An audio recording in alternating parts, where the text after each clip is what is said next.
ډیرو محترم مسلمانان نن ګولډن چانس دی. ګولډن چانس د 28مې او 29مې شپې د لیلة القدر دی. محترمو دا په ناتکو شپو کې راځي او په حدیث مبارکو کې هم راغلی دي چې د اخیری عشره او به خصوصا دغه نخښتمه شپه دا د لیلة القدر شپه ده. نو دا ګولډن چانس مس نه کوي او په دې شپه باندې خامخا په 28مه 29مه دغه رنګې د اختر په شپه باندې خامخا دا وظیفه تاسو وکړئ انشاءالله او دا دعا پکې وغواړئ. زه درته طریقه کار هم ښیم، دعا هم درته ښیم، کومه وظیفه پکې کې هغه هم درته ښیمه. د ټولو زندګۍ انشاءالله د خوشحالو ذریعه به دې وګرځي او د ټولو زندګۍ د ګناهونو کفاره به دې وګرځي او انشاءالله دا مختصر عمل پکې خامخا د خپل زندګۍ د حصول دپاره، د خپل زندګۍ د پریشانو ختمولو دپاره، د خپل زندګۍ د برکاتو دپاره خامخا انشاءالله دا عمل تاسو په دې خپل ژوند کې او په دې 2 شپو کې خامخا وکړئ. السلام علیکم ورحمت الله وبرکاته.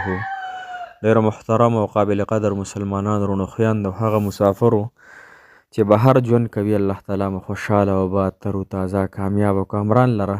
الله تعالی تمام مسافرو تمام حاجتونه پوره کړي. یقینا نن هم چې ما مونځ کولو ټولو د مسلمانانو ته مې دعاګانې وکړې، خصوصا زما د کتونکو او اورودونکو ته دوی ته مې ډېرې دعاګانې تاسو ته وکړې چې الله تعالی دې ستاسو حاجات پوره کړي، مقاصد دې الله تعالی ستاسو پوره کړي.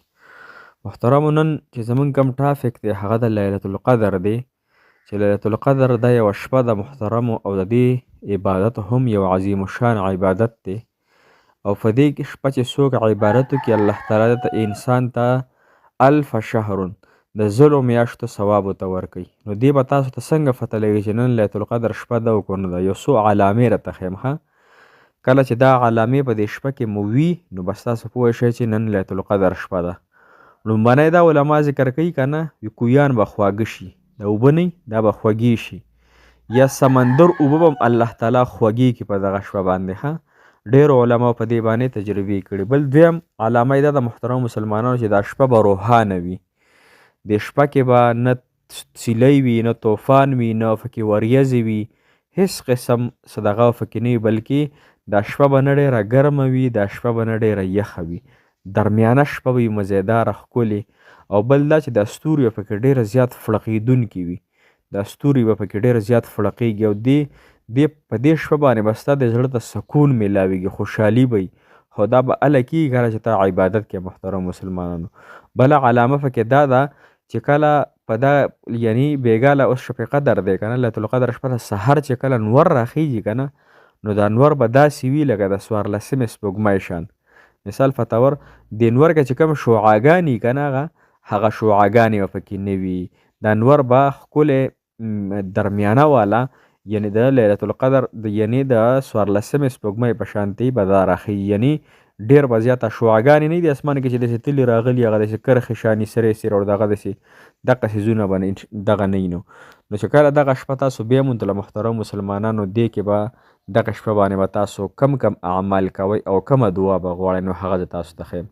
اعمال خو پکې محترم مسلمانانو تهجد چې پکې تاسو وکئ په دغه شپه باندې خامخا بېګاله ګوره 28مه شپه ده او بله شپه انشاءالله 29مه شپه ده. دا 2 شپې تاسو مس نه کوئ.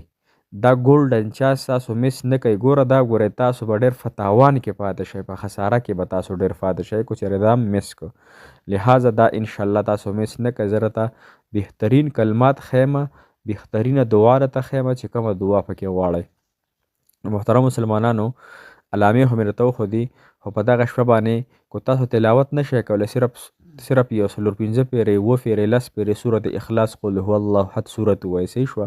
یو 2 رکعته نفل وکئ او د هغې نه پس محترم مسلمانانو استغفار ووایئ، استغفر الله استغفر الله، یو څو پیرې ووایئ. د هغې نه پس 2 رکعته تهجد مونځ وکئ او د هغې نه پس محترم مسلمانانو کومه دعا تاسو له غوښتل فکر دا دعا به خامخا قبلیږي. هدې کې هیڅ شک نشته دی.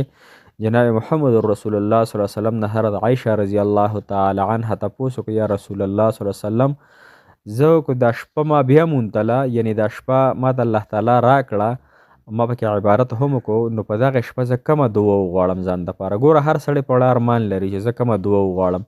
بعضې خلک وایي چې د خانه کعبې ته مخامخ ودرېږي نو کومه دعا غوښتل پکار دي که نه. ډېرې دعاګانې انسان صحت دپاره دعا غواړي، کاروبار دپاره غواړي، ښې رشتې دپاره دعا غواړي، ښه بچو دپاره غواړي، مال او دولت دپاره غواړي، ښه ژوند تېرولو دپاره دعا. نو کومه دعا پکار ده محترمو؟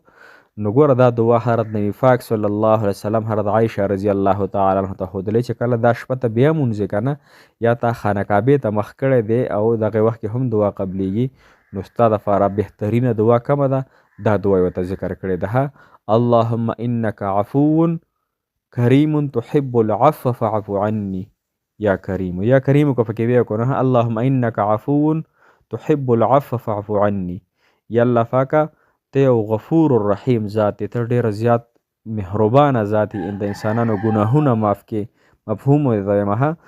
نو یا الله پاکه زما هم د ګناهونه معاف کې، زما هم مغفرت نصیب کې. محترمو کو تاسو ته د دنیا ټول څیزونه میلو شو خو لیکن که په رمضان المبارک کې ستاسو مغفرت ونه شو دا ډېره د تاوان خبره ده، ډېره د خفګان خبره ده.